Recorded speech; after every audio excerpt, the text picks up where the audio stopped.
तर कशी आहे चंद्रपूरची पब्लिक, आज आम्हाला जायचं होतं दवाखान्यामध्ये. रोहनची तब्येत खराब आहे ना, दवाखान्यामध्ये गेलो.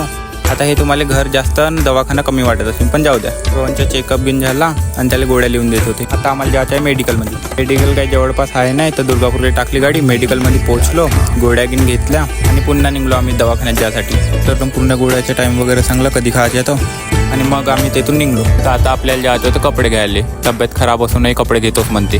जाऊ दे म्हणलं. शॉपमध्ये पोहोचलो आम्ही. त्याला घ्यायचे होते शर्ट वगैरे पाहिले आहे ना, एक ट्राय करून पाहतो म्हणे. ट्राय केलेला सोडून दुसरा शर्ट घेऊन निघलो आम्ही. लागलो आपल्या घराच्या रस्त्यानं. तर कोयना गेटले चाय पिऊ म्हणलं. तर रोहन म्हणे चल म्हणे तुला चाय पाचतो. चाय घेतला, चाय पिला आणि निघलो आम्ही घराच्या रस्त्यानं. मग घरी पोहोचलो.